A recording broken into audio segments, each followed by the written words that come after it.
င်္ဂလာပါရှင်ဒီနေ့မှာတော့ဒုက္ခမှာစိုက်ပျိုးရေးစေးကုမ္ပဏီကပြုလုပ်တဲ့တောင်သူပညာရေးဆွေးနွေးပွဲအစီအစဉ်လေးရနေပြီးတော့ကြိုဆိုလိုက်ပါရှင်ဒီနေ့မှာအဓိကပါဝင်ဆွေးနွေးပေးသွားမှာတော့ဆရာမဒေါက်တာတတာပဲဖြစ်ပါရှင်မင်္ဂလာပါဆရာမရှင်မင်္ဂလာပါရှင်ဟုတ်ကဲ့ဒီနေ့ရဲ့တောင်သူပညာရေးဆွေးနွေးပွဲခန္ဓာလေးမှာဒီစပြစ်မှာအကြောက်တက်တဲ့ဖောက်မှုယောဂလေးအကြောင်းကိုဆရာမဆွေးနွေးပြပါအောင်ရှင်ဒီဖောက်မှု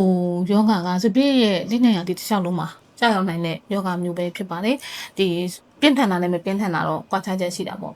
ဒီဖောက်မှုကဘလို့ချင်းဒီမှာပြင်းပြင်းထန်ထန်ကြောက်ရောက်တယ်လေဆိုတော့ကြတော့ဒီစပြစ်စိုက်ခင်းမှာအဆိုတက်လုံလုံကဲကဲများပြားနေမယ်အဆိုတက်လုံကဲနေမယ်နောက်တစ်ခါအပူချိန်က18ဒီဂရီကနေ23ဒီဂရီစင်တီဂရိတ်ဝန်းကျင်ပေါ့နော်အဲ့လိုမျိုးရှိနေတဲ့အခြေအနေနဲ့နောက်တစ်ခါစိုက်ခင်းထဲမှာ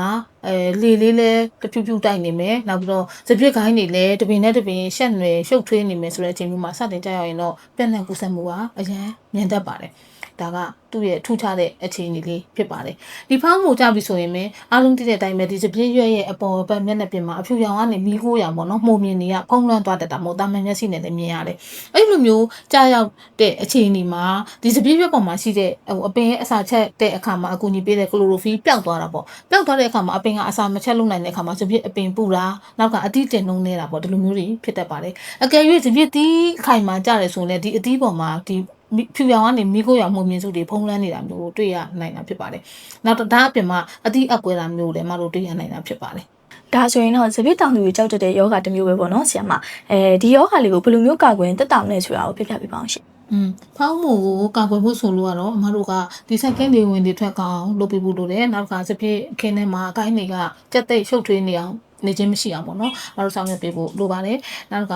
အဆိုတက်ပေါ့စိုက်ကင်းမှာအဆိုတက်ကာလကြာရှည်ကြီးမရှိနေအောင်လို့မတို့ဖန်တီးပေးထားဖို့လိုအပ်ပါတယ်။ပေါင်းမြတ်ရှင်တာပါညာတော့ပုံမှန်လှုပ်ဆောင်ရမယ့်ကိစ္စတွေပေါ့။အကယ်၍ဖောင်းမှုကြာနိုင်တဲ့ရာသီဥတုအခြေအနေဖြစ်လာမယ်ဆိုရင်တော့မတို့ဒုက္ခမဟာဆိုရင်ဒီ